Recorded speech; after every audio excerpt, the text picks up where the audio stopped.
Good evening, everybody. Recording in progress. Good evening. It's the Planning Commission meeting for the City of Columbus. The date is October 5th, 2022. The time is 6:30. First thing on the agenda is the Pledge of Allegiance. If everybody will stand up. Pledge allegiance to the flag of the United States of America and to the republic for which it stands, one nation, under God, indivisible, with liberty and justice for all.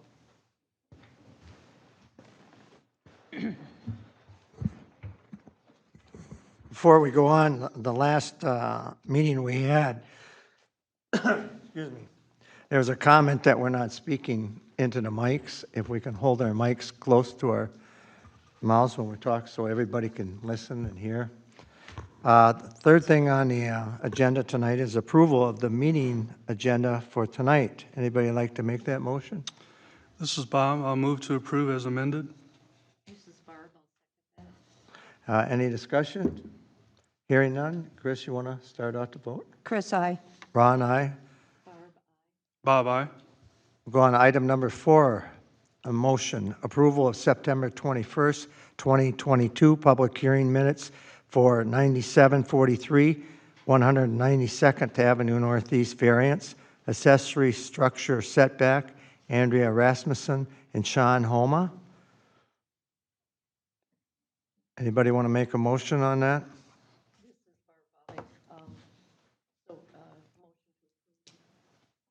This Chris, second. Any discussion? Hearing none, we'll take a vote. Chris? Chris, aye. Ron, aye. Bob, aye. Motion passes. We'll go on to item number 5, motion approval of September 21st, 2022, public hearing minutes for 8145 Broadway Avenue Northeast, Kennel, interim use permit, Barb and Fran Heerly. Anybody like to make a motion to approve that? Ron, I just noticed that. Yeah, we're not in line. Fran's discussion is labeled as Brian throughout the, You want to speak in your microphone so everybody hears that? What's that? on this form, it's Barb and Fran Hurley, but when Mr. Hurley speaks, his name is listed as Brian throughout the, so I don't know how you want to correct that. Maybe we can tell Ella? Yeah, I can get that fixed if you want. I thought his name was Fran. No, it's a Fran. Fran was the kennel. Oh, Francis. yeah, okay. Yeah. This is So you'll just go ahead and correct that on the, or- back Yeah, to, if you want, you can approve it and I can get it corrected, or else if you want, you can put it off till the next meeting. okay. All right, I'll motion to approve with the change of Mr. Hurley's name from Brian to his given name of Fran. This is Bob. I'll second. any discussion? Hearing none, we'll take a vote. Chris, aye. Ron, aye. Barb, aye. Bob, aye. Motion passes. We'll go on to item number 6 on the agenda. It's approval of September 21st, 2022 Planning Commission meeting minutes. This is Chris, so move to approve. This is Ron, I'll second it. Any discussion? Hearing none. Chris, aye. Ron, aye. Barb, excuse me, Barb, aye. Bob, aye. Motion approved. Go on to item number 7, discussion, residential zone business moratorium study, pages 1 through 13, and pages A1 to A6. Discussion, meeting number 6, prohibitions and final discussion. So, Jessica.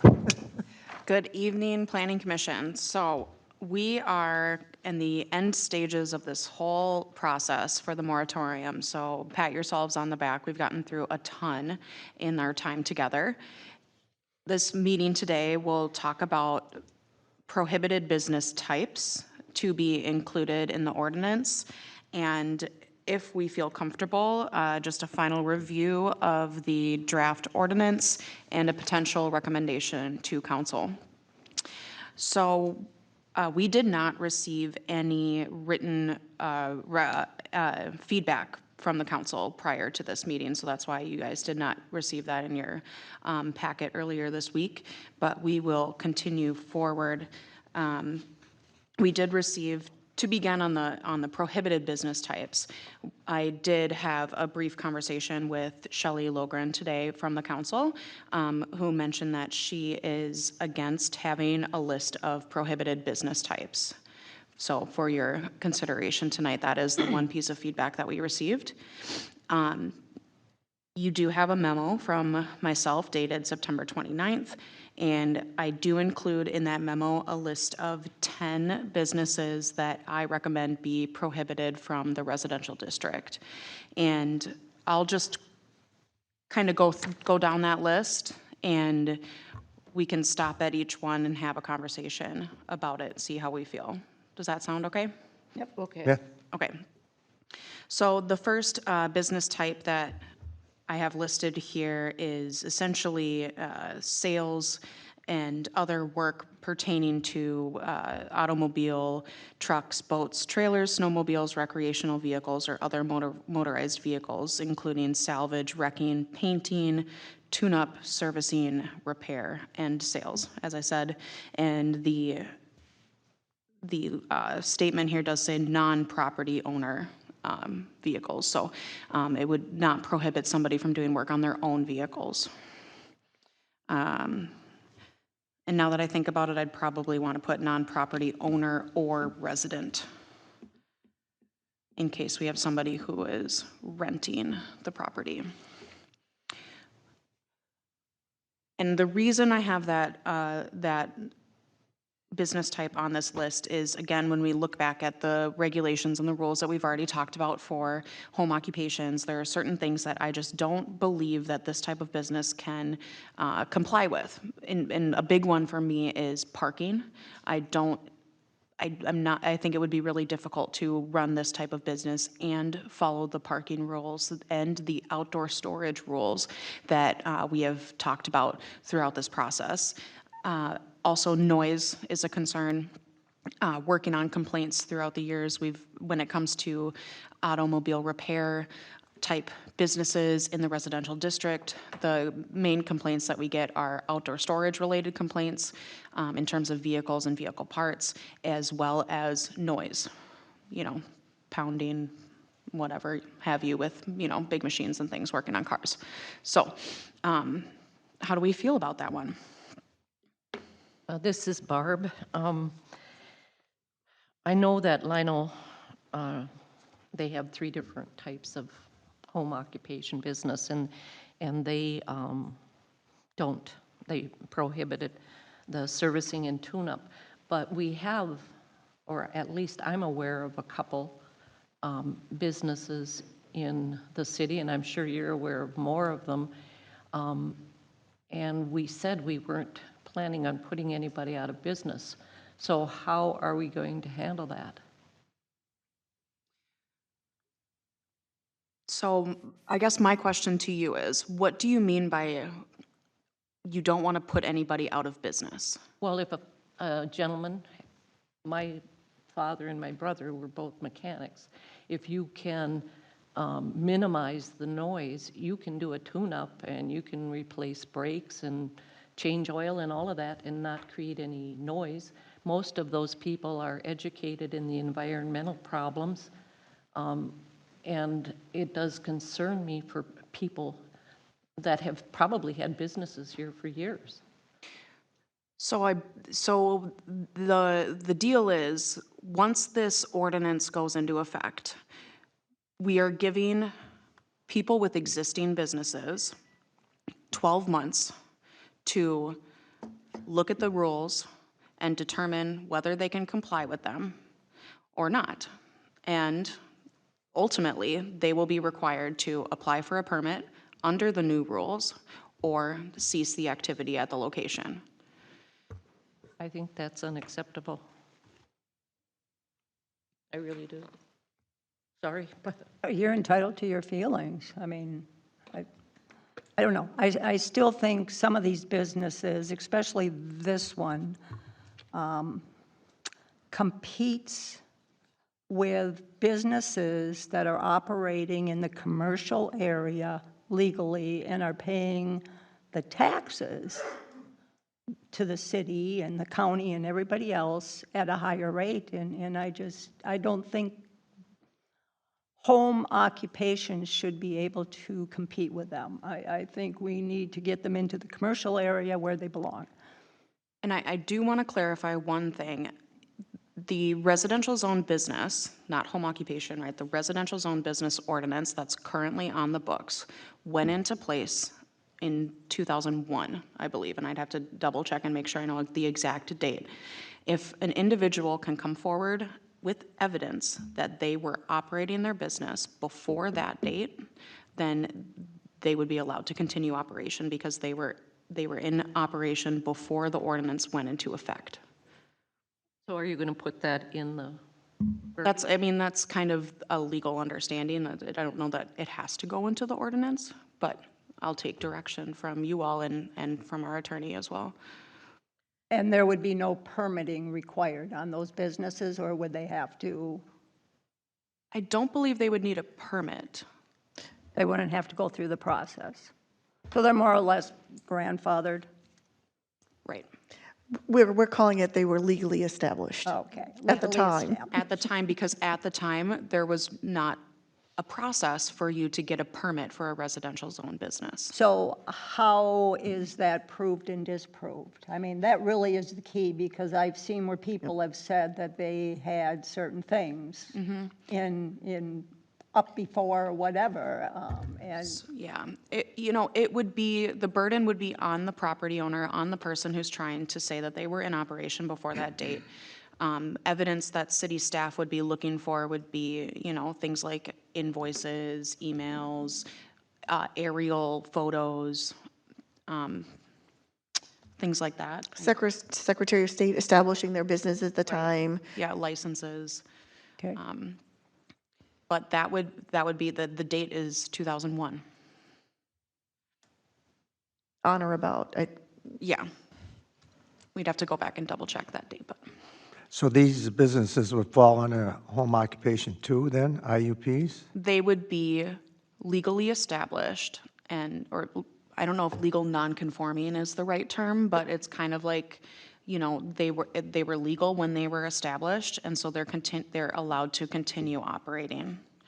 If somebody started a business in 2010, for example, they would be required to, within 12 months of this ordinance going into place, either come into conformance with the rules and apply for a home occupation 2 permit or cease the activity at the location.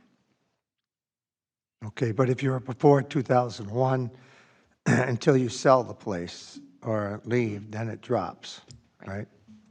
It's kind of like the homes on Lake Drive, they're allowed to still be there because at the time, it was a residential area, homes were allowed, and now they're able to continue existing until somebody moves or a business takes over. So how do you handle complaints?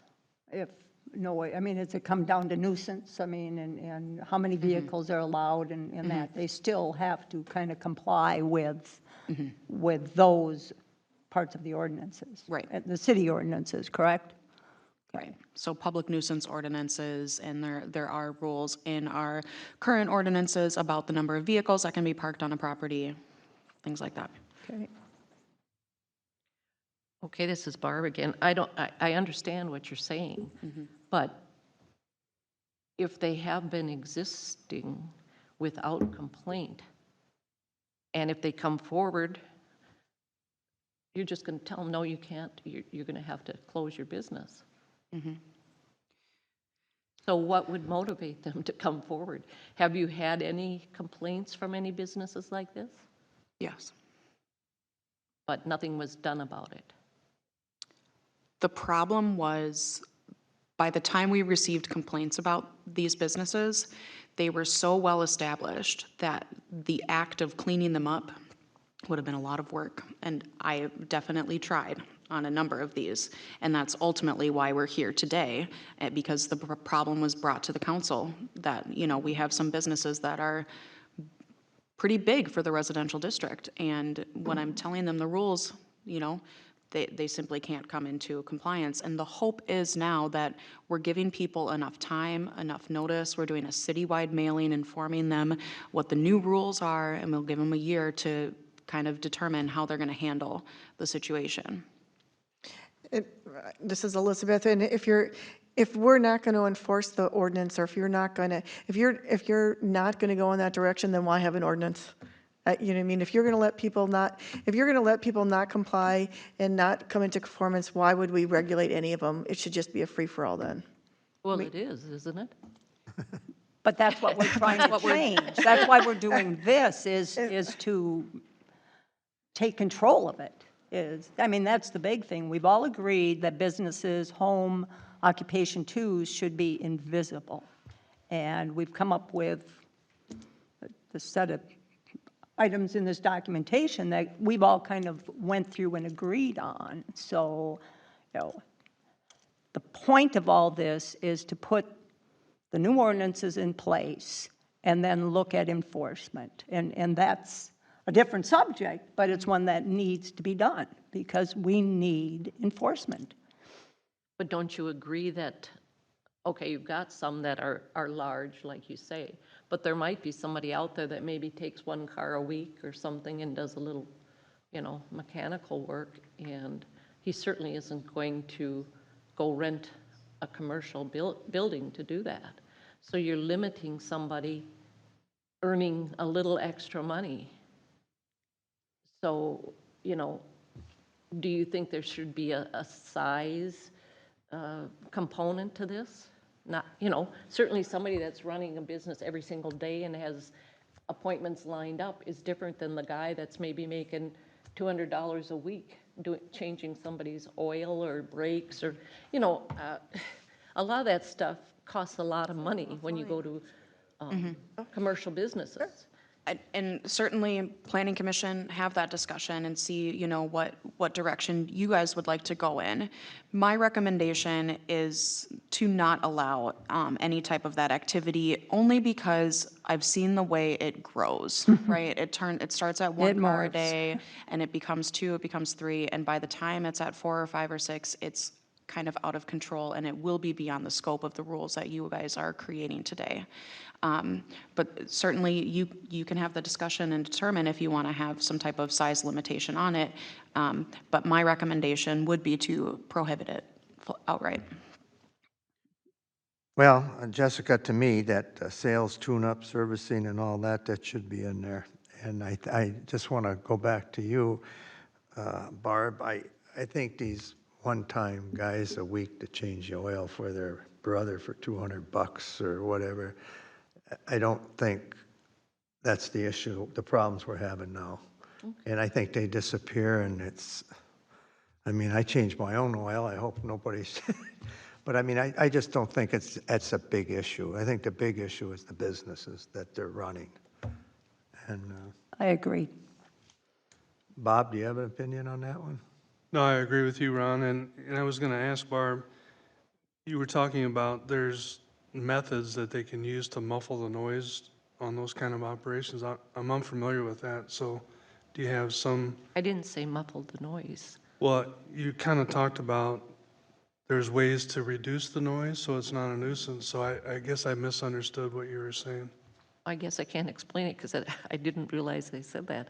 Okay. I realize, I'm talking about guys that are out there changing spark plugs, doing brake jobs for somebody, changing oil, changing filters in cars. To me, that isn't that big a deal. Okay.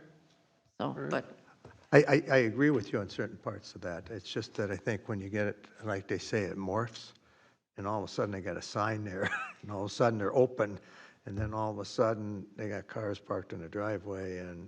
But I think what you're talking about is more. they exist out there. Oh, I know they're there probably, but it would be probably hard to get a witness to say, oh yeah, he changes my oil, compared to the person that complains and says, they didn't put no oil in my car and I pulled out of there and it blew up. You know, they call the Commerce Department or call the Better Business. I mean, I know where you're at, but I think, Well, you're trying to be fair. You know, yeah, they've existed, and I don't know of any particularly. I've heard that they're out there, but well, I think a bunch of us have stumbled I've gone across. door to door, you know. Yeah, So it's not like I'm talking off the top of my head. I've actually gone up into people's yards, and I didn't notice any major. But I think it's important to recognize the difference between I didn't notice they were there and the rules that you all have created already. Because the rules you've created is no outdoor storage, right? So it doesn't, if you want the rules to be, we didn't notice they're there, then we should have talked about screening and fences and allowing some level of outdoor storage, right? But we went down the path instead of no outdoor storage whatsoever. And I think you put people in a hard place when you say, you know, if you allow this type of business, then the homeowner, or the person running that business would have to turn away business. Like say word gets out, oh, this guy's, you know, fixing brakes in his garage. Then we would have to trust that that person would turn away business so that they don't have outdoor storage. And in my experience, I don't know that that would happen personally. Feel free to disagree with me, but it's all about whether or not these business types can conform with the rules that we've created. Well, the original rules were that they had to be invisible. No outdoor storage is, you know, yep. It's already in there. When I've gone door to door, there are a lot of pole barns out there where you could pull a vehicle in and do this kind of work and be totally invisible. And I think most people that would do that kind of business on their property would make sure they didn't have anything that was, you know, where they were slamming, you know. Yeah. I don't know. It's just an idea. You guys have the majority. I'm just. No, it's good conversation. that's what it's about, discussion. Yep. Yep. And I think you guys are realizing too that this will affect people. Yeah. And that's the work we're doing. It will affect people, but this is the decision we, you know, wanted to go down this path. So that's why we're here. Okay, so we're gonna keep that one in. Let's go down to number 2. Excavating businesses, I think that they would have difficulty complying with the noise issues and also traffic hauling back and forth. We've had issues with that in the past in the city. How do we feel about this one? You know my feelings. Yeah. This is Bob, I agree. Yeah. Great. And number 3 is welding or machine shops.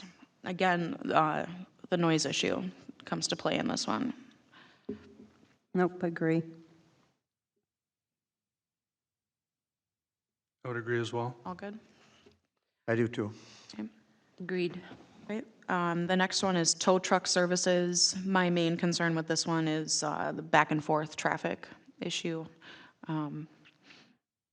And again, I did scour the other cities' prohibited lists of businesses, so a lot of these are kind of pulled from other cities. So this was a common one that I saw. We're good? We're I good. agree. Yes, we're good. Ammunition manufacturing, this one is also fairly common for cities. I think that the concern has to do with gunpowder, possibility of problems that way. We good on that one? We're good. Yep. Good. Question on this one. Yeah. And maybe it relates to number 7 as you talk about it, where it says no retail sales. So ammunition manufacturing, I noticed that there's nothing spelled out here about licensed gun dealers working out of their homes. Is that part of the retail sales in number 7 that would be included in that? If it's without appointments, it would be prohibited. But they If a- could still do it over the internet, in and out of their house? Unless it's conducted by, yes, correct. Are we okay with gun sales out of someone's house in a residential neighborhood? Well, I think that the ATF controls that. I mean, I don't- And I've already licensed 3. Pardon? I've already licensed 3 home occupations in Columbus and worked with ATF, you know what I mean, on it, because home occupations today don't, if they meet all of the criteria in home occupations, ATF comes out and does the inspection, and then it's signed off. There's, you know what I mean, once they say that it's, you know what I mean, once they meet all that criteria, ATF signs off. But I know I've licensed 3 of them already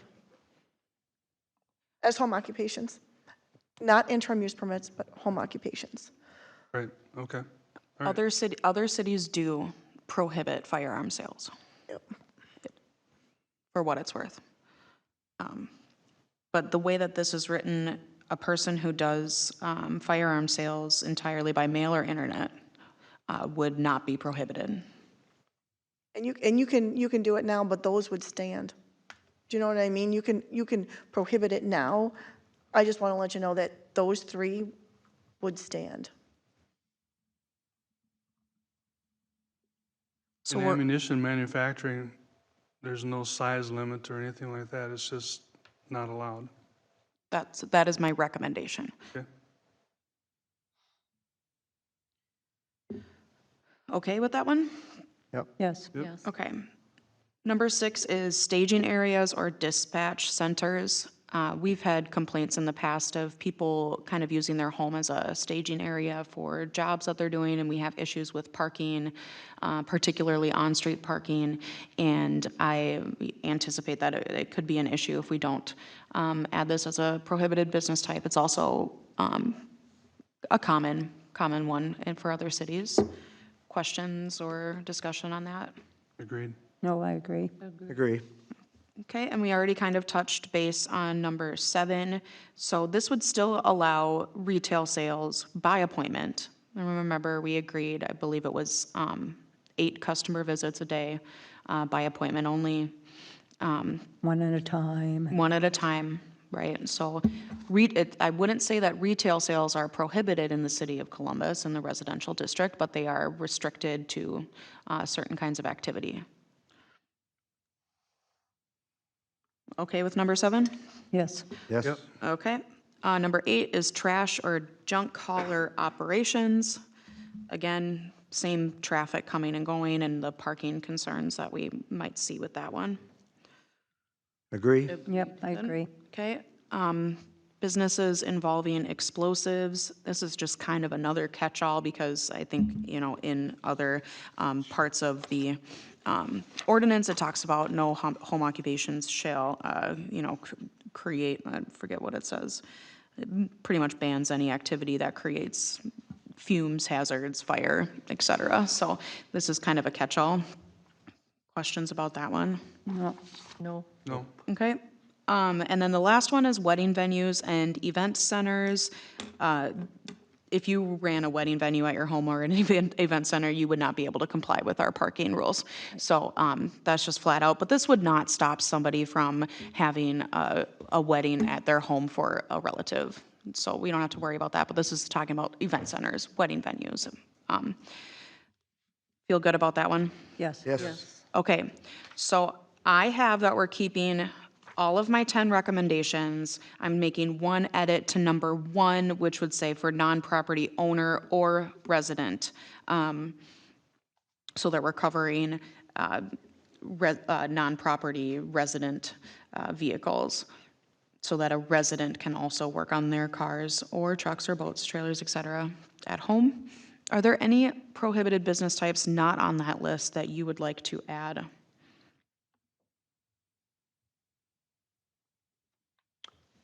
Nope. Question, Yep. as it relates to going forward for non-resident owners, so leasees. From a compliance standpoint, who would be in violation at that point, the landowner or the leasee? The citation technically goes to the property owner. Our process in the past has been, if the property owner, say, lives somewhere else, all correspondence that goes out goes to both the resident and the property owner, so they are all being notified. Ultimately, however, the person's name on a citation is the property owner. Okay. This is Chris. Say, I noticed Deep Haven, they kind of do a catch-all, anything else deemed detrimental or inconsistent with residential character of neighborhood. How enforceable is that, and how much does that give the city to work with?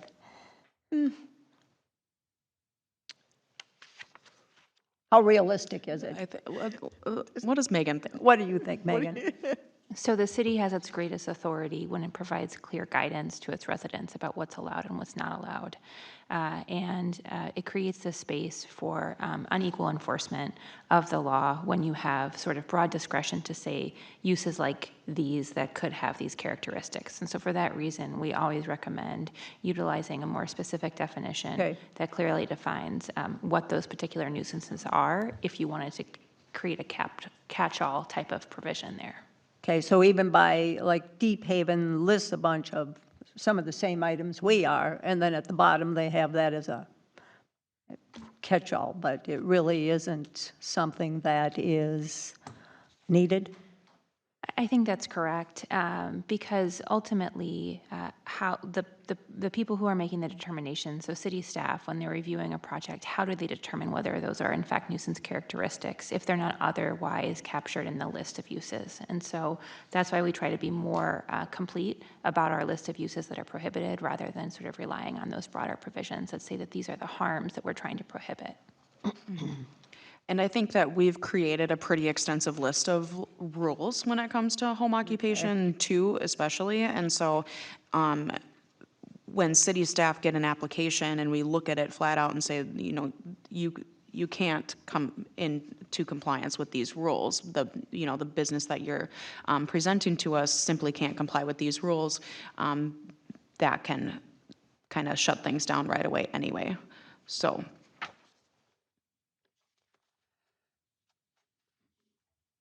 I think I'm hearing that we don't have any additional business types we'd like to add to this list, right? None here. Okay. No. Okay, okay. So we're gonna stick with the recommendation.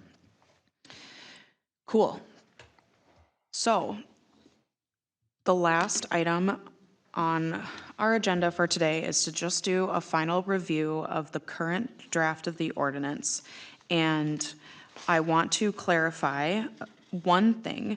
The version that you received in your original packet over email and on paper was missing a few sections. So it was missing in your new version with the red letters, A1 through A6. The part that's in the additions that was not in your original packet is D, complaint process, E, exempted business types, and G, which is essentially the procedure that will occur once the ordinance is published. This is nothing new that we did not already talk about at the last meeting. I just sent you the wrong version of the draft. So I suppose at this point, am curious if there are anything that you all noticed in the draft of the ordinance that needs to be talked about further, edited. I know there's a few little spacing issues, or there might be some spelling problems in here, but let's talk more substantive. And I'm happy to take any of your other smaller edits too, so to make sure that it looks good when we go to council. I'm curious if there's anything right off the bat that we should discuss. This is Chris. I think the only thing that still kind of sticks with me is this three-letter. So it would be on A5, the complaint process, and then send out the letter, wait, send out the letter, wait, send out the letter. I just don't agree with that. I think it's way too much time, too much city staff, too many letters. And I still go back to when people are granted an IUP to do a home business to, they know what the rules are. They've agreed to the conditions, the recommendations, and they've agreed to the way to operate that business on their property. To have to go through 3 letters, and I think, Megan, you had said that the statute says 1 letter? That's correct. There's a specific requirement in the statute, Yeah. which we have adopted as part of our nuisance ordinance as well. You know, and I agree with the city working with people and all that, but to me, if they're letting it get that out of hand, that you have to go and start sending letters, then they're not following what they agreed to, and to give that much time, I don't agree with it. So that's what I'm going to say. I'd say do the 1 letter, give them the time, and work with them to get it, and let her go at that. What does the rest of the planning commission think? About Chris's? Yeah, 3 letters. I don't, I think 1 or 2. One, the second one is it. We have to do 1, right? We have to We do can't one, just write them a and I- ticket Well, right the away, second right? one is a catch-all. If they, Yeah. you know, I wasn't there when I got the first one. But it's registered. Well, I know, I mean, I'm just saying, it's Yeah. registered, so you're there. yeah, But I think 3 is too many, yeah, I agree with Chris. and the on time that. frame is too long to give people when they're just not following the rules to begin with. This is Barb. I don't see anything in here about the citation, the cost, or any of that. Should that be included?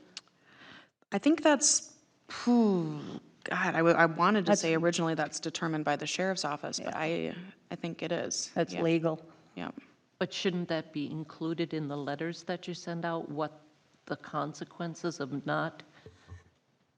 Would you want, so I do have in here that the 3rd letter would say that failing to come into compliance may result in a citation.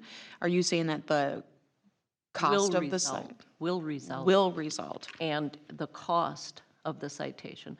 And that itself can be a motivation in a letter.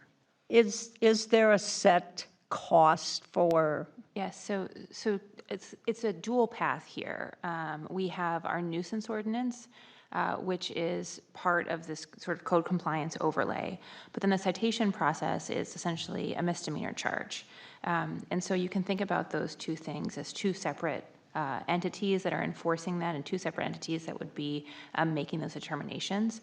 So, you know, certainly you can say that the letter may result, I think is the appropriate language to use, may result in a citation of up to $1,000 because you would send your CSO out as a dual path. But just to be clear, the city isn't doing the citing. It's your CSO through the sheriff's office that has that authority and that power granted them underneath the city code. So we can add the language, result in the issuance of a citation of up to $1,000. And that should get somebody's attention, I would think. I would hope so. Related, yeah. related to the number of mailings, do we say certified mailings, or do we just say general No, mailings? they're certified. I Certified. added the certified in there for sure, so we're gonna be doing that every time. Yep, so that makes a difference, I think, in the number of letters needed. So you would agree, drop it 3 down is to too many. 2? Yeah, 2 is plenty. And I think part of the consideration here as well is that, you know, staff is always going to be looking at what's sort of commercially reasonable. So if the person is working towards compliance, I think you have effective language built in there that allows staff discretion to say, we know you're working on it, we're seeing the progress, we're going to give more time, not automatically going to citation or automatically coming before the council for a public hearing on the abatement issue. Okay. So we're moving to 2 letters. Yeah, I agree. Barb? Okay. Sounds good. So I would essentially cross out letter B under, no, I would pull the language from F and include the bit about may result in the issuance of a citation of up to $1,000, and then cross F off.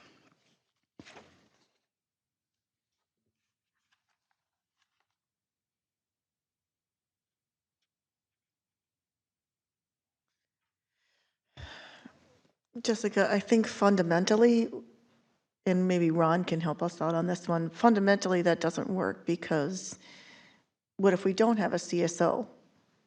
I know the deputy, unless he witnesses things, he's not going to testify against, on the witness stand, he's not going to testify what he did or not, he won't testify unless he sees it.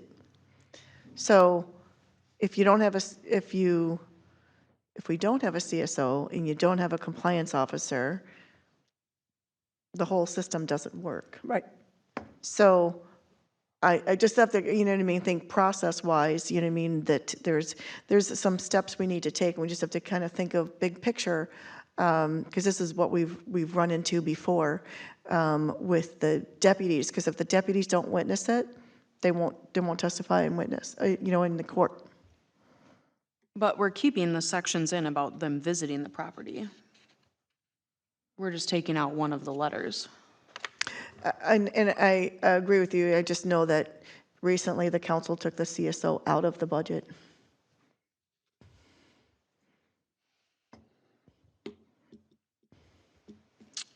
Okay. I hadn't thought about that. Just saying.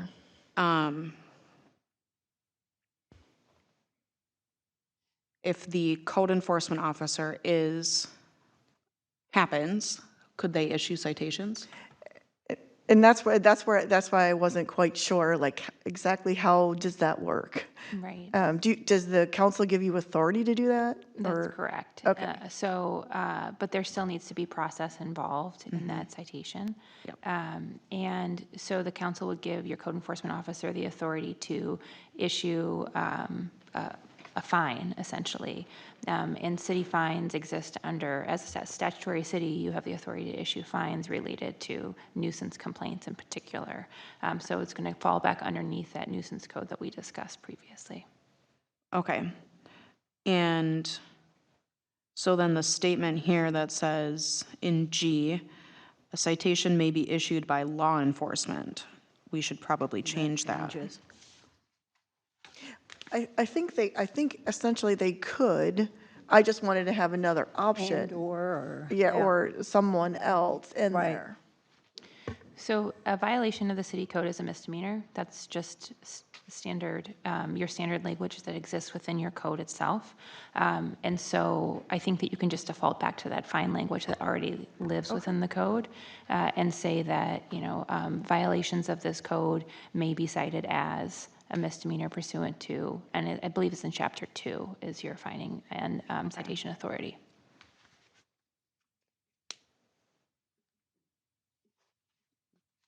Okay, bear with me while I just take a note here.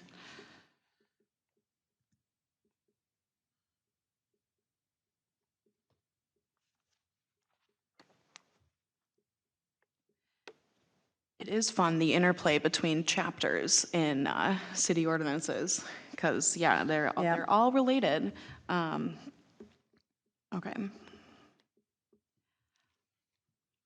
So we're just going to take out the may be issued by law enforcement and say may result in a misdemeanor or fine as described in Chapter 2. And various edits throughout Section D to make sure that it all makes sense that we're just doing 2 letters. Essentially taking out the 3rd letter and making sure that the 2nd letter has the language about the citation. So we're just kind of taking out that middle letter. Okay, do you feel better, Chris? I do. About that? Okay. Other concerns, discussion points for this ordinance? I've got a question on a word, Yeah. and that's on page 12, S. Inspections of home occupations, 2, shall occur annually for the first 3 years.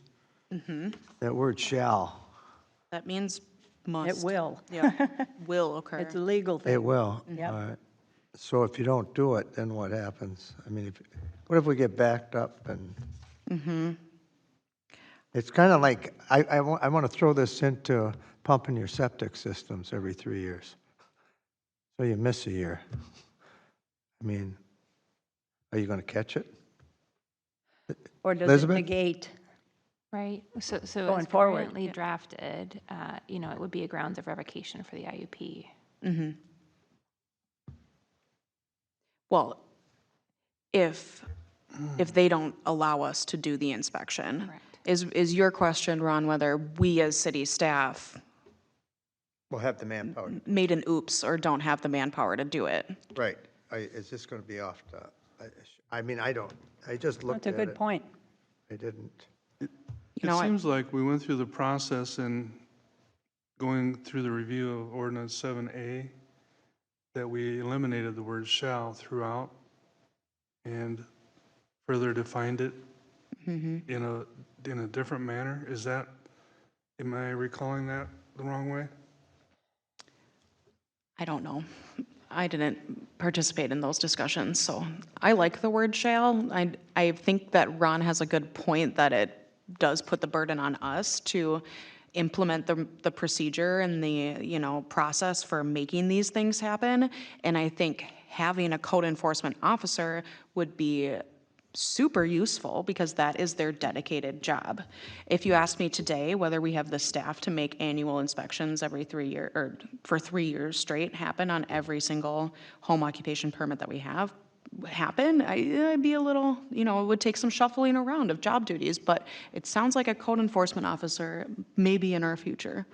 And my question to this really goes to you, Megan. If the city does not do it, does that kind of set a precedence that, I mean, going forward that, well, you didn't do it this year, you didn't do it this year, now you're going to do it this year? I mean, I'd kind of argue that one if it was me. So it always raises the question of selective enforcement. And so, you know, when adopting an ordinance, you recommend that you ensure that you do have the staffing levels to be able to provide those services and to meet the requirements on the city side. Certainly, it would not be grounds for us to revoke something if it's our failure. And so for that reason, you know, maybe there's a less arduous number of visits that are required, something along those lines for you to consider, you know, whether it's a visit each year for the first 3 years, or whether you limit that number. Yeah, because this is Chris again. I think what's gotten us in trouble before is setting rules or conditions or items like this, and there's no follow-through. And if we're going to put it on paper, then we need to make sure we can do it, be it we have a code enforcement officer or not. And Elizabeth, where exactly is the code enforcement officer in the budget? There isn't a, what I would say, a coined term, code enforcement officer. There's a line item that says code enforcement. However that measure is carried out hasn't been defined, but there's money in the budget to have some form of code enforcement next year. So then you're pretty confident that the city is going to be able to carry out the verbiage that's in there, and the annual inspections and. I feel comfortable with that in the budget. I think Elizabeth would agree with me. Yeah. And I would agree. I think when you have the right tools, you're able to you're able to complete the task. And I'll give you an example. So we have 8 to 10 kennel licenses, and we have for 10 years. In the kennel license, it says you will do an inspection. I forget whether it says 5 years or 3 years. It doesn't really matter. But what it says is that's what it says. And then Lori schedules them, and they're not in the same year because we kind of staggered them because we knew that we weren't going to be able to do them all in the same year. And then each year she called the animal control officer and said, here are the 3 addresses or 4 addresses that you need to do in this year. So she had a person that she would call, they would make scheduled, we would get the inspections done, and then they would, you know, follow through. And I think they all knew, they were all put on notice that this was going to happen in their interim use permit. That's what it says was going to happen. They made the appointment, the inspection was completed, everything was good, and everything was documented. So when they come back to you now, we're able to say inspections were done, you know what I mean, no complaints or whatever it is, because we have this in place. So if you have the right resources, it generally, generally works, and you don't get complaints, or if you do get complaints, you send out the same animal control officer. In this case, he resolves them, or he or she resolves them, comes back with a report, and we move on.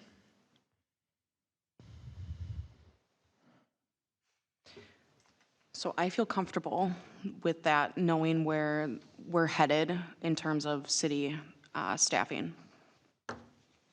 Oh, that's good for me. I just. Yeah. No, it's a good point. Thank you for bringing that up. Yep. What else do we have? You know, I have something that's not in this, but I just want to kind of note it because I've heard people say, I work at home. I'm employed by another company, but since when the pandemic hit, we were forced to go home, and now we've chosen not to. And I've heard it kind of played here and there that people aren't going to be able to work at home. None of this affects people like in my situation, that I'm working for another employer and I am working out of my house.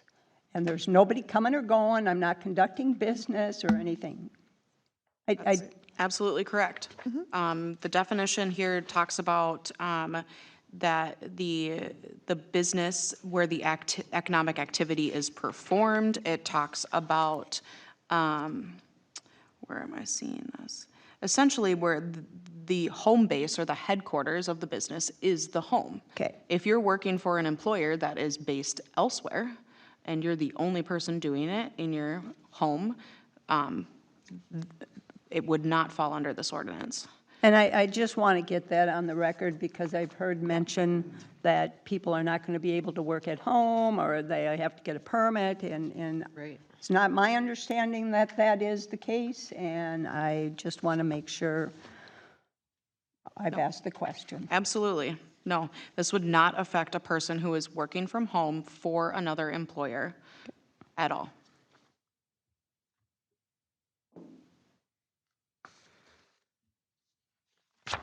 No, I think you've done a good job. Good to be clear with that. Good.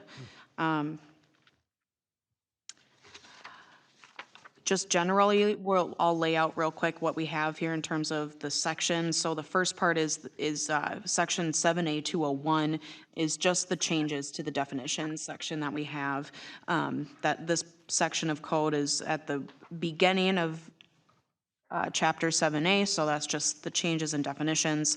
And then as we continue forward, 7A 806, home occupations. This is the home occupation section. So previously we would have, previously we had home occupation and we had residential zone business. And all of the home occupation stuff lived in the definitions section. So we've pulled that out from the definitions section and we've put it under the bigger heading 7A 806 home occupations. Section A is general standards that apply to both types of home occupations, both 1 and 2. And then we have B, which is home occupation 1, and we talked about that's entirely, it's in a dwelling unit with minimal storage in an accessory building. We talked about that being 300 square feet of an accessory building. No traffic is allowed, no on-street parking, no storage, no customer visits are allowed, and no vehicle storage is allowed either. Section C is home occupation 2. Home occupation 2s are required to have a permit. Home occupation 2s are only allowed in the rural residential district. That rule does not apply to home occupation 1. Home occupation 2s, you have to have 5 acres or more. So there are a few things that would just outright disqualify you from having a home occupation 2, and that is living outside of the rural residential district and having a property less than 5 acres. You know, we did allow for 1,200 square feet of one accessory building to be used in connection with home occupation 2.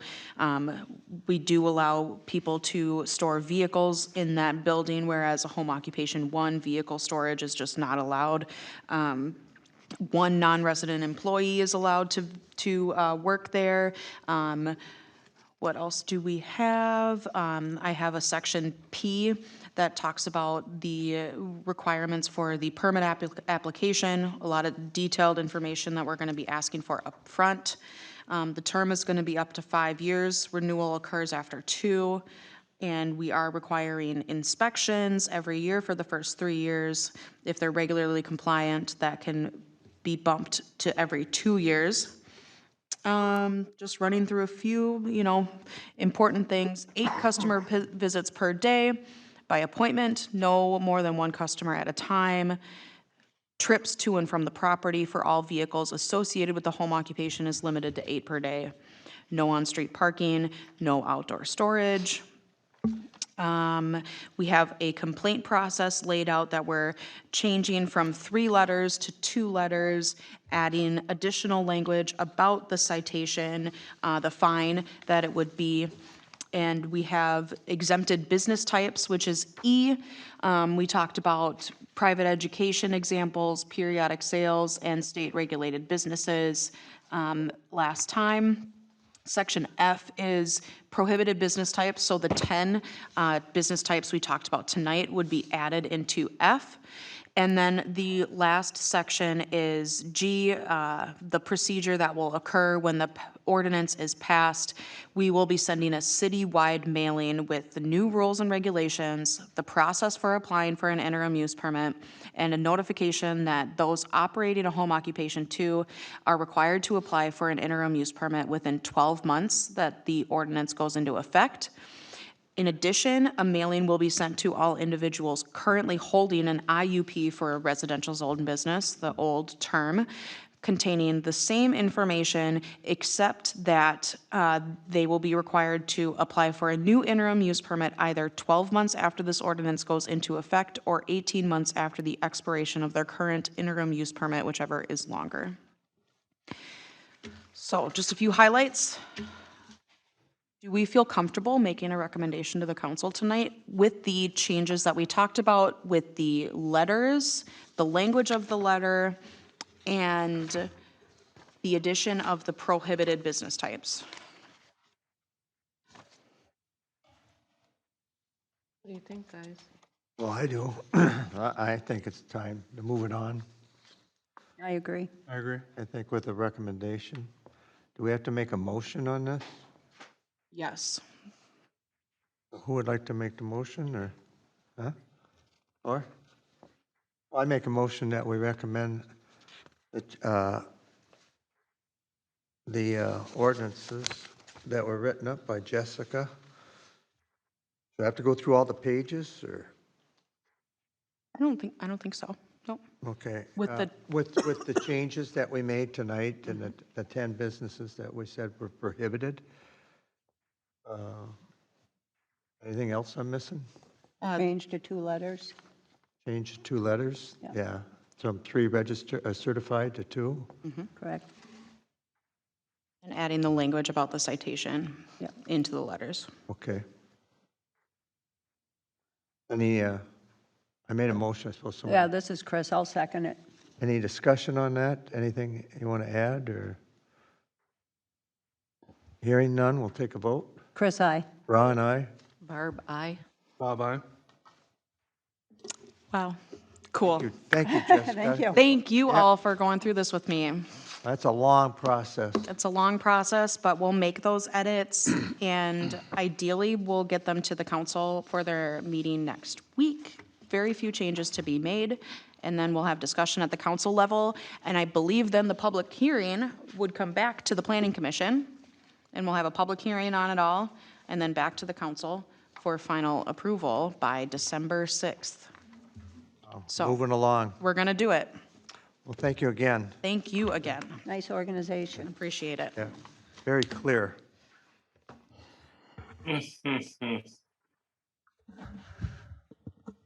don't know what that was. We're going to go on to item number 8, discussion, CI moratorium study, pages 14 through 24, discussion phase 3 performance standards. And Meg Rogers, Yes, you have well, the floor. good evening. I am back, and we are on meeting number 3. I have a PowerPoint to lead us through the memo that I provided on Friday and to sort of guide our conversation this evening. So we are back in our study of the commercial industrial district along Lake Drive in the city of Columbus. And just as a recap, we currently have a moratorium in place for further development of specific uses. And we are discussing sort of the nature and the scope of those uses to exist within the district as it stands. During our phase 1 conversation, which was 2 meetings ago, we talked about thoughts and concerns related to future development.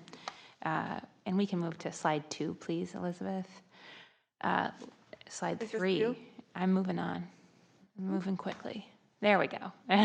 So at our last conversation, we talked about the particularized definitions of the zoning ordinance, and we reviewed recommended, permitted, and conditional uses. We also opened up the conversation about a 2-district approach that's consistent with the comprehensive plan, but that has less intense uses on the west side of Lake Drive and has more intense uses on the east side of Lake Drive. Tonight, we are going to do a brief sort of summary of that conversation as our starting point, and then talk about performance standards. So I would say phase 1 was the general overall, phase 2 was the what, and phase 3 is now the how of all this works, how this works together. So let's get started to review our draft purpose and intent for the West Side District, which is our less intense uses. The district excludes more intensive industrial uses while allowing light manufacturing, such as research and development, low impact, high technology manufacturing, biotech, distribution, and commercial office and business services, along with the institutional uses that exist there today. Just as the east side must be accessed via collector arterial roadways, so must the west side district. We have here our proposed permitted uses with the addition of both offices without outdoor storage and our artisan shop definition. So those are 2 new permitted uses within the west side district. And if we can go to the next slide, I attempted to classify and show the change in the district from what exists today and what would exist in the future. So you'll see that we have our blue uses are those that have always lived there. That's how it has been for the history of the district itself. Our green uses are our additional uses, the new flexibility that we're providing within the district. And the use that we have specifically outlined with the contractor shop and the contractor yard limited, that's where we have proposed new definitions for those terms that regulate, in particular, for the West Side District, the storage of exterior materials. And so I wanted to give the Planning Commission an opportunity to ask any questions that you may have about the definitions associated with these uses, or have further discussion about what we have proposed for the less intense district here. This is Barb. I have a question with the contractor shop. I had talked about this earlier on page 39 of the November 17, 2021 Commercial Industrial District Conditional Uses. A says building, trade / contractor offices, including company-owned vehicle repair and including storage and company-owned vehicles, equipment, and materials. And to me, that is a more thorough definition than just contractor shops. I mean, there's so much, that's where we ran into the problem. And yes. I also feel that it should include with limited ancillary company-owned vehicles. In other words, where it could be limited. And that's where we're running into a problem.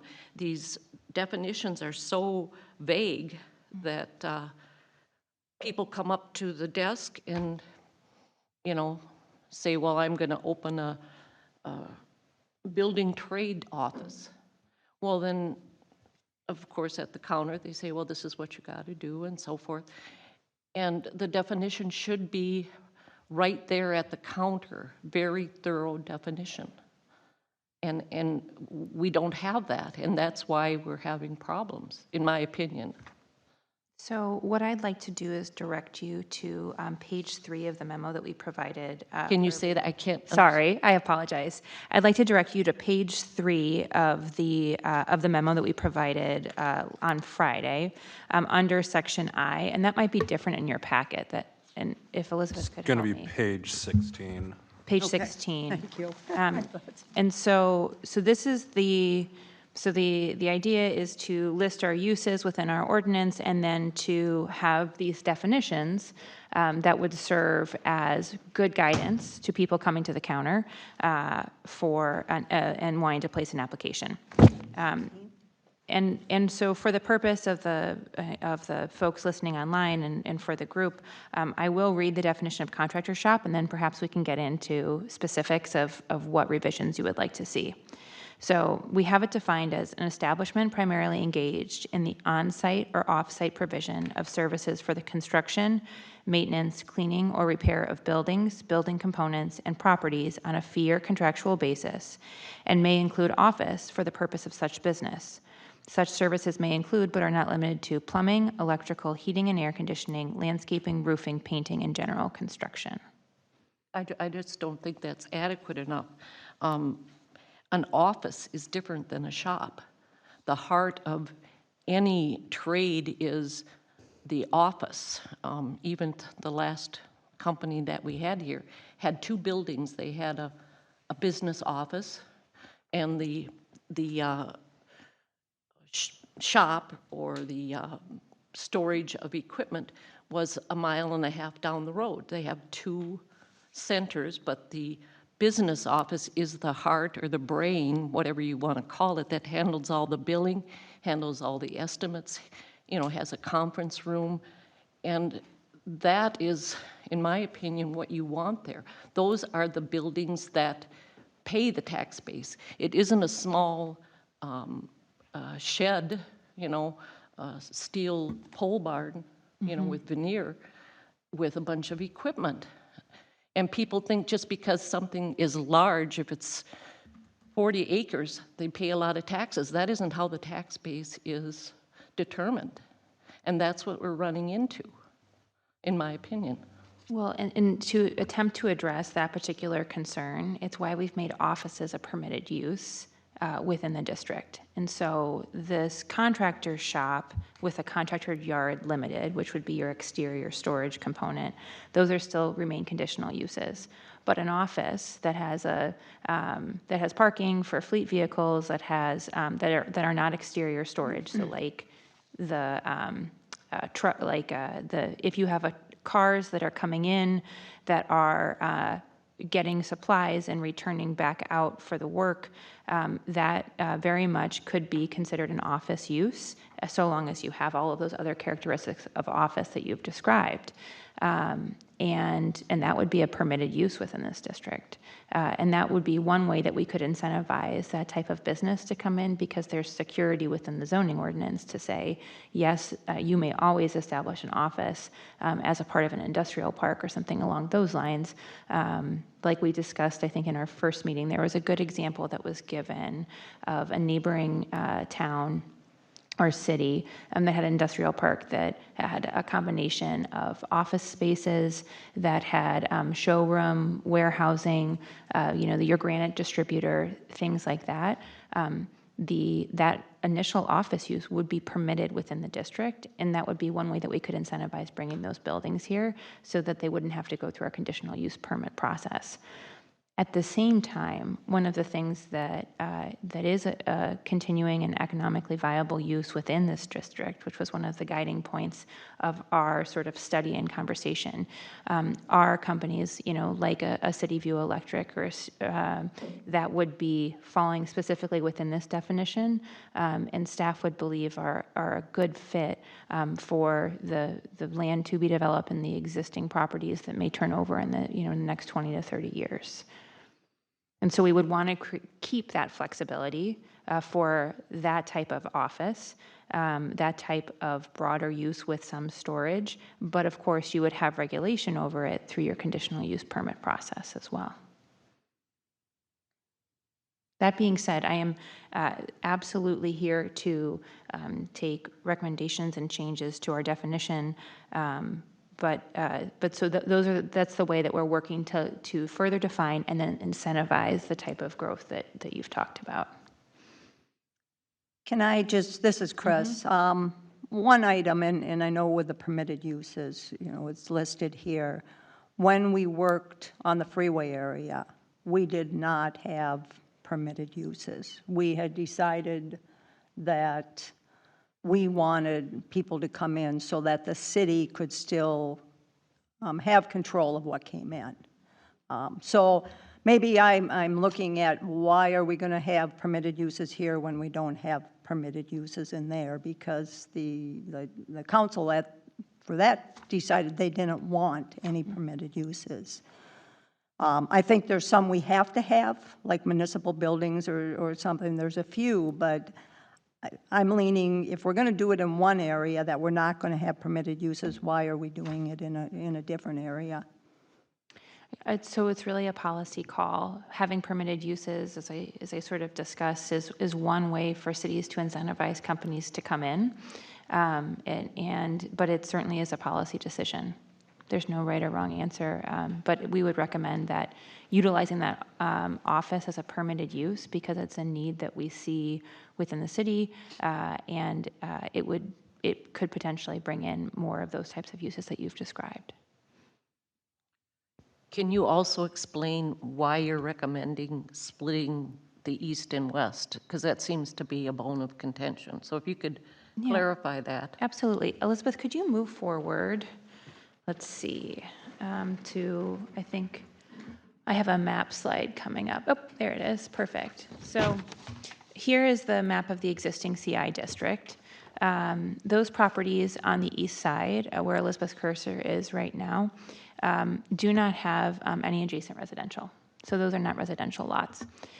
On the west side, there are adjacent residential lots, specifically those lots where Elizabeth is moving her cursor around right now, that are adjacent to existing businesses that have the potential for more intense uses.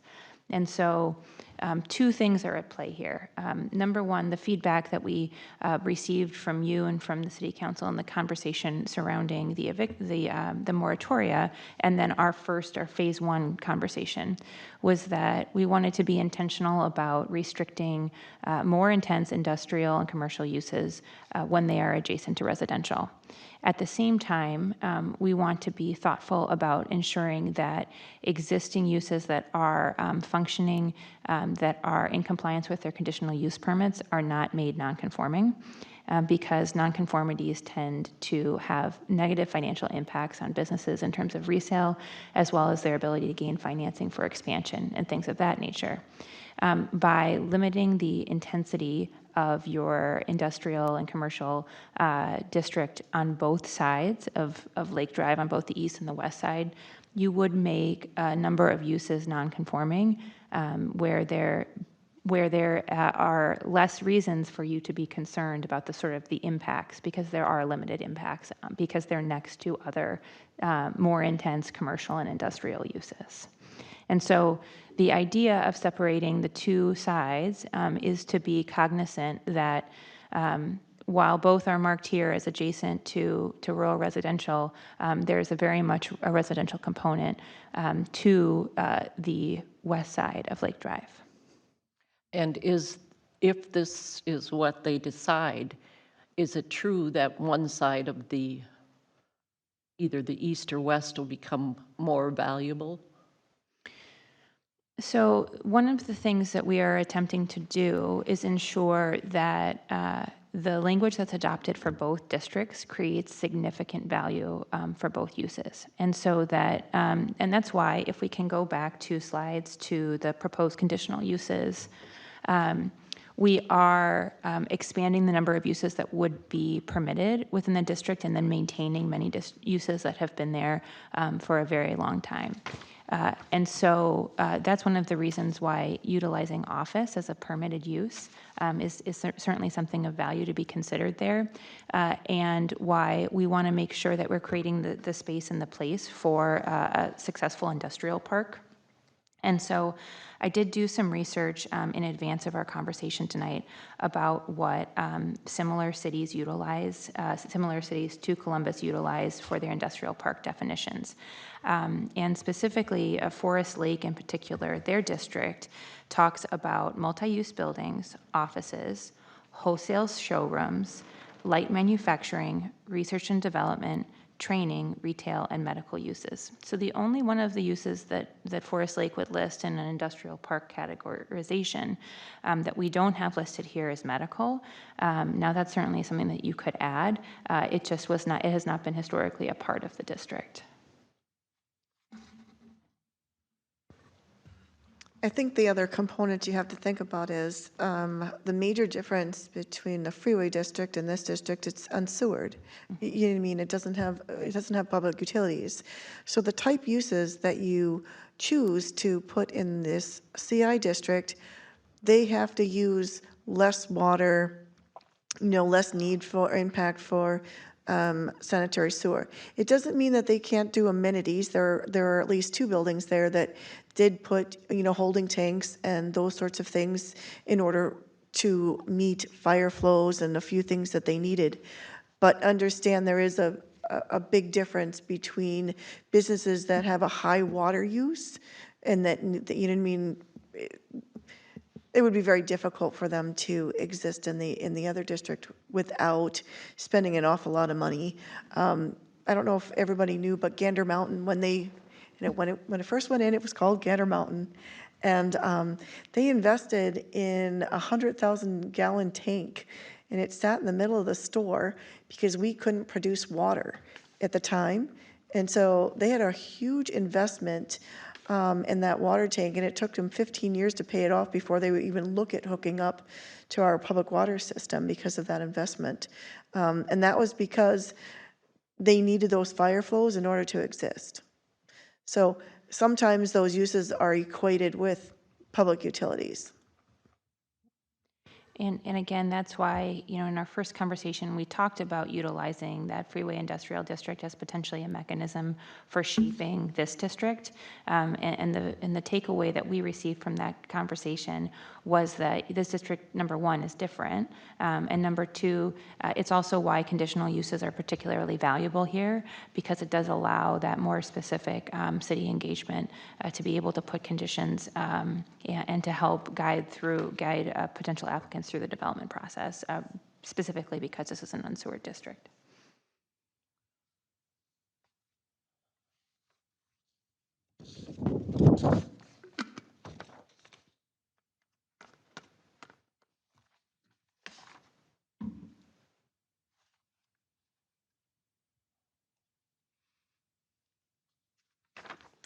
And this is Chris again. I know there's been some mention in some of the emails in that we have items on the list that just don't seem to be a go. And I think whenever we've looked at, and I'm going to just like breweries or whatever, some people think that's just never going to happen because there's, it's just not going to work there. One thing I have learned through the years of sitting here as we've gone through looking at uses is we've tried to come up with lists sometimes that maybe reach beyond what we in our mind think would definitely, but what else could fit in there. And part of that is so you have some tools. Yeah. That's one of the biggest things. And it's not to say that's what they really expect to be in there, but there is that possibility. And would it fit in there? Sure it would. If a company wanted to come in and buy the property and sprinkle it and do everything they had to do. But is it practical all the time? Maybe not. But if you don't have it on the list, then we're kind of stuck in the same situation of the person that came in here with the moratorium on, and they wanted to sell their house to a woman that wants to establish an insurance business in the house. And because we don't have office as a use in that area, you could not grant the permit. So there's sometimes we put things on these lists that are, you know, maybe not in everybody's mind a use of the land that they think, but there is that possibility. And I think that's why we go this route sometimes. And it might seem far-stretched in that, but that's kind of the beauty of this, is sometimes you do dream a little. That's my 2 cents on that. So it's not that we, one thing we're trying not to do is limit the use of the land all the time either, by allowing certain company types or business types in areas. So that's my 2 cents on that part. I would like to go back to the east side. And right now we have like Pine Aggregate and that, and we're not setting them up as being legal nonconforming. That is allowable use. They're allowed to transfer that CUP. The big thing right now over there is there's no backhauling or crushing on that side. So another business of that same capacity could come in if there was property. I think one other item I brought up is how much land is actually available on Lake Drive for development. Now, I know the Waldock area is available, and then there's the parcel right next to it that is fenced in, is available. But on the east side, how much is, I know there's some homes that could be sold and those are legal nonconforming. And I think that's where the options lie. There's very few vacant lots. I mean, I can think of one of them, but I know that there's a reason why that it's there, but it's really the reuse of homes. And that has created the new businesses. When we looked at Universal Services, and prior to that, that was where they were going to do the landscaping business. That was a site that had a home. They demolished the home, they built the building, and then they immediately sold it. So that's where you see the redevelopment. And there's quite a few homes on that side. There's at least 5 of them that I can think of that can be repurposed and a new business come in. But it has to be for sale, and they don't come on the market very often. And when they do, they're sold pretty quickly. Okay, say then looking on the west side, besides the Waldock area and then the area that's next to theirs that's fenced in, there isn't a lot of large parcels for sale as far as the CI district is there. I'm not familiar. That's why I'm asking.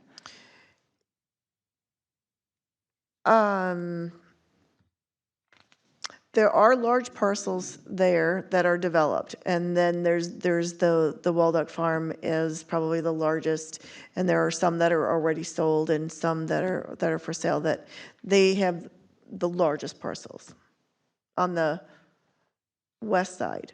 On the east side, there are a few large parcels not for sale.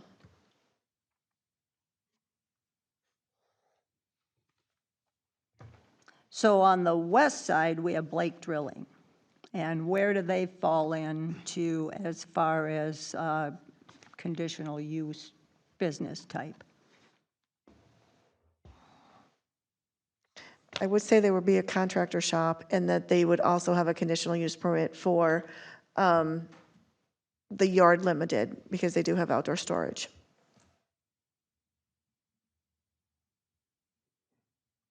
So what's different here is when they applied for a conditional use permit, they would actually write down that they are applying for 2 conditional use permits, on the property in this particular case. Although I do think that we were going to list yard limited as an accessory use, not a principal use. That's correct. Both the yard limited and the yard are accessory uses to the principal use of contractor shop.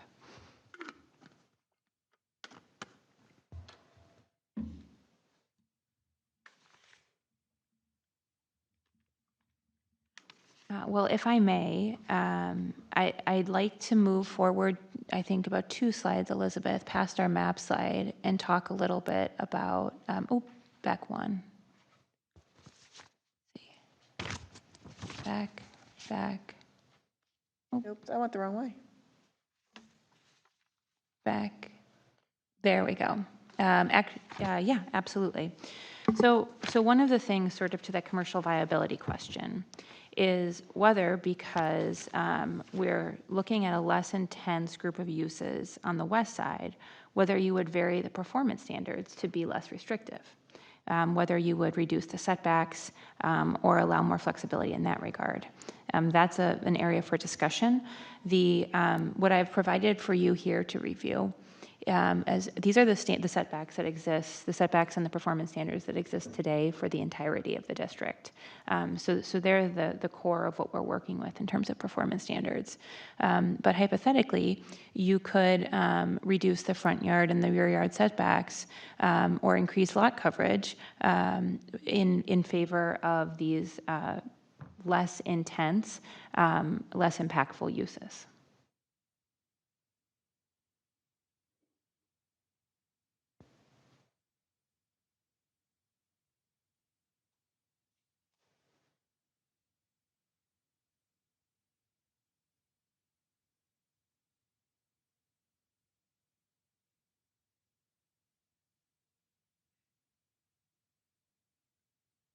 Can you define density, 1-to-5 ratio? Elizabeth, I'm going to defer to you on that, how the city has historically defined, as the zoning administrator, has historically defined density. It depends on whether we're looking at subdivision or, I'm not sure what this particular one is referring to, but, density in the past is you have so many houses per acre, those sorts of things. I'm not sure where it would go in the CI district. We've had impervious surface standards where you have floor area ratio, where you have green area versus impervious. I'm not sure what this would refer to. Because we don't even have it's 2.5 acres, it's not 1.5 acres in the CI district. So I don't know what the 1 to 5. That does not answer your question. Yep. But nonetheless, but we can talk historically about the sort of density or lot coverage. I mean, I think that lot coverage is probably a better mechanism to use to analyze what you would want to see on a piece of property here. And I think that 1/2 ratio is that 50% coverage. So we know that because it's further defined by the footnote 12 within the code itself. So excluding the density conversation, you could allow a broader lot coverage, so over 50%. What we have here is, again, that determination by the city engineer that the existing or proposed stormwater management system can accommodate a higher lot coverage ratio.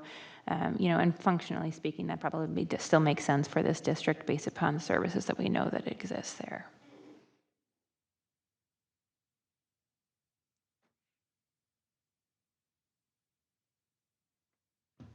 Can you break that down for me? I mean, I just, in layman's terms, what are we talking about?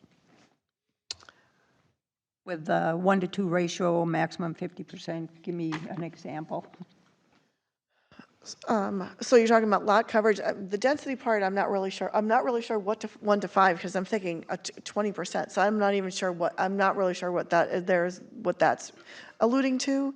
But lot coverage usually is where, for a 1 to 2 ratio, you can have half the lot covered and if it's impervious surface, half the lot can be what I call impervious, and then half the lot has to be green space. So it just depends on what 12 is. And that one is looking at 50% coverage as far as impervious surface. And then if you can take care of your stormwater in another manner, then the engineer allows you more impervious surface. So in other words, if you have a really good tile system or a really good stormwater pond, you're able to get a higher coverage, maybe 70 or 75% covered in parking lot and building versus green grass. So that's what, when we look at ratios, that's what that is And that's looking at. just for the impervious or the green space. None of this has to do with building size or anything on a lot or, Yes, correct. And so I've drawn up a quick old diagram here, right? So this is what we'd permit now, two versions of this, 50%, approximately 50% of the lot coverage. And the conversation is whether or not you would expand that out, either a discretionary standard, move it over here, so long as the stormwater can be handled on site, that you have a permitted up to 80% lot coverage, so long as the city engineer approves the stormwater management. That would be an option that would be available to you to create more flexibility within these lots. Again, recognizing that the uses are less intense. So I think the key word is flexibility yep. for the west side. As Frank has pointed out to me, he's thinking that the density, and I'm not sure whether this is there or not, but in the residential district, you have one house for every 5 acres. Yep. But in the LI district, that is not the case. Those houses are not on 5 acres.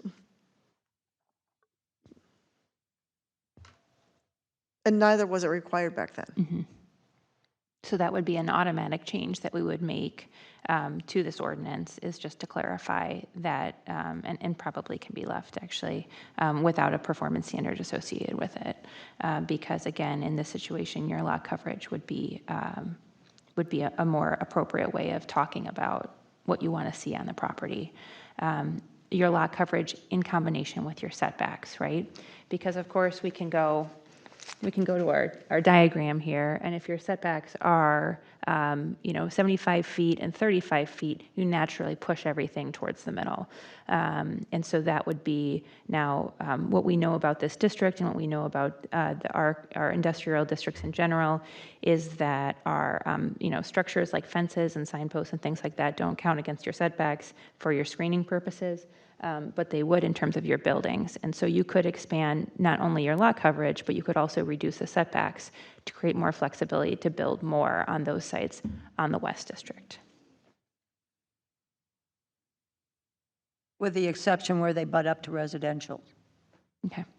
I mean, I'm just asking that. I mean, because really that's been the biggest difference between the east and west side is we're looking at it because there's legal residential zoned area. It's legal homes in there. And if we're going to look at changing setbacks and all that, which I don't have a problem with giving flexibility here. But part of the whole problem with all this and what led to this is the residents. So how do we protect that part of it, yet let this property get developed to its fullest? Well, and that goes back to your uses, right? So you've restricted the more intense industrial uses to be on the east side. Yep. And so therefore, the impacts to surrounding residential would be less on the west side. So as a whole, the district is less intense, and therefore, you could allow more of it, if that makes sense. Again, it's a policy question for this commission. Right. I like it. I like that part of it. To be more flexible? To have that option. Yep. So then do we need to come up with a ratio or the setbacks or how, does the city just have flexibility? Yeah, so I mean, I think one of the things that we could do as a part of this study process is to, reach out to the community and reach out to the real estate community in particular and talk about, potentially have a brokers forum to talk about how these less intense uses could be most marketably viable and get the feedback from the public on that. That would be one mechanism, and then we could bring that information back to you. Yeah, because I agree with you, Bob. I like the flexibility there. I think we need to let them maximize the potential of that property. Absolutely. I mean, I 100% agree with that. It's, again, I go back, one of the biggest factors has been the compatibility next to the residents, and that really has been the issue. So, but we don't want to minimize what they can do there. I mean, we want to give them full potential. In our comp plan, we envisioned a transitional move from commercial industrial to residential, and that was the whole purpose behind that. And so this is further defining It does. our ability to do that. And it does state in there, even in the commercial industrial area, about being harmonious with the residential portion of that. So, I mean, that is, we are trying to accomplish that. And it's not to separate the east and the west and let this side do this and this side do this. It's how do you let the west side maximize their capabilities with that property, and yet be compatible with the people that live over there.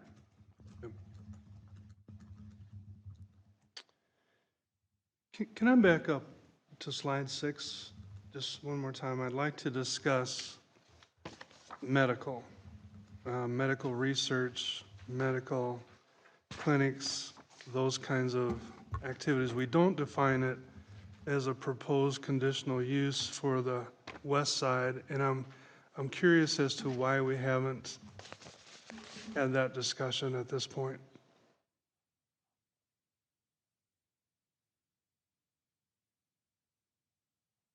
I just don't think it really fits in there.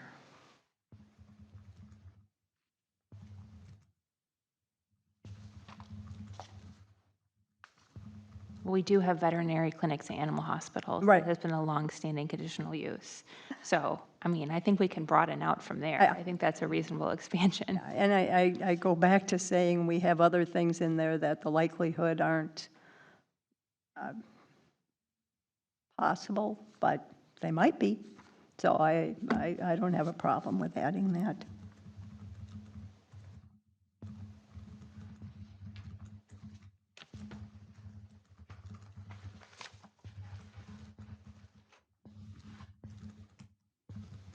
You know, we know the limitations there without having city sewer and water. I mean, that does create some hardships for some businesses to come into that. So some businesses are just going to be eliminated because they need that. But still, we come up with a list, and there's always the possibility. And it might change down the road. I know part of the comp plan talks about working with Lino and Forest Lake and everybody else to try and expand it. You know, is it going to happen in the next 5 years? I doubt it, but you never know.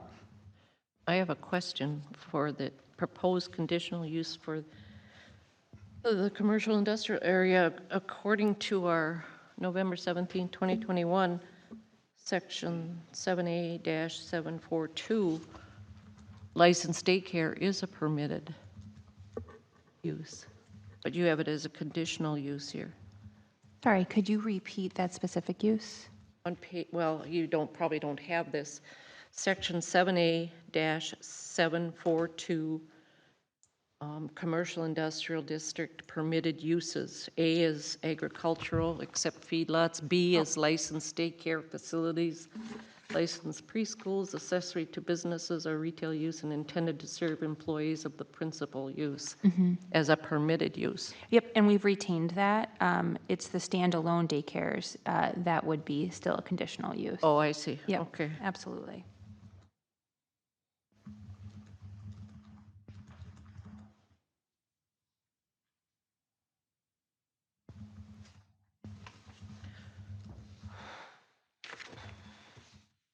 So the direction that I am taking from this commission is that we should come back to you with a set of more broadly formatted and more flexible performance standards for our hypothetical West Side district.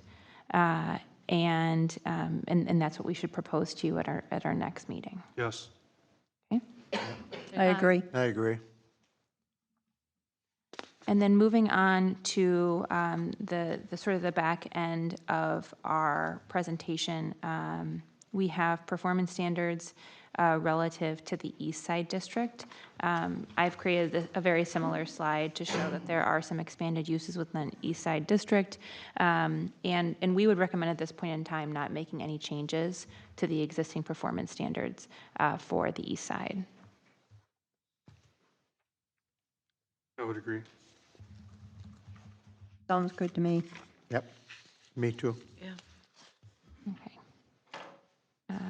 So with that in mind, I think I have a good direction from this commission on what our next steps are, and we can bring that information back at our next meeting. So we will provide that information along with a more fully formatted draft ordinance for your review. Thank you. Thanks for all your Thanks, help. Megan. Great, thank you very much, Megan. Thank you.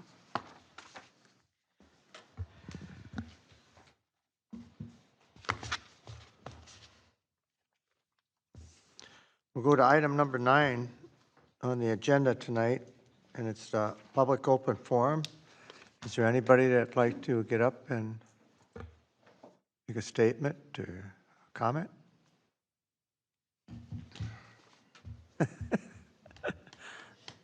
Don't see anybody getting up. I'll leave it open.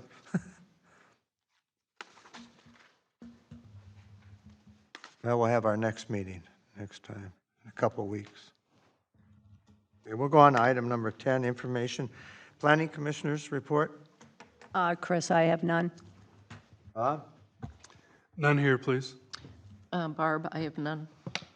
Well, I just don't have a report, but I got a comment. I went to that workshop where they fix things on Saturday, and I'll tell you, I learned a lot there. For a long time, I've been using a flashlight on my microwave to see inside because the light went out. And I got about a 15-minute instructions on how to do it. Went home, it took me only an hour and a half, but I got it done. But it was a very informative. I like those guys, they're pretty good. And is that the county that does? It was the county program. That was the first time Lori had sponsored the Fix-It Clinic here, and she said it was really well attended. There were 7 Fix-It people here, and they said they were lined up before they were even open. Wonderful. You know, so she said it was very successful. Well, I thought it was great too, all the people that were there. We'll go on to the planners report, item number 11, Associate Planners Report. Frank, you got anything? Just really quickly, next meeting will be a joint meeting of the Planning Commission and City Council. We're going to follow up with commercial design standards, and I do plan on starting up again with dog kennels. So just a little preview for next week, but other than that, I have nothing else at this time. Thank you, Frank. The time's still 6:30 on that one? 6 Six. o'clock. We'll start at 6. 6 o'clock. 6 p.m. It'll be 2 weeks from now, though, right? Yep, that'll be 2 weeks from now. The 19th. And item number 12 is attendance for the city council meeting on 10/12/22. Bob, that's your number that night? I'll be here anyway for an EDA meeting, so it'll be just fine. Okay, thank you. And we're going to item number 13, motion to adjourn. Anybody like to make that motion? This is Chris. I'll make the motion to adjourn. This is Barb, I'll second it. Any discussion? Hearing none? Take a vote. Chris, aye. Ron, aye. Barb, aye. Bob, aye. Close the meeting.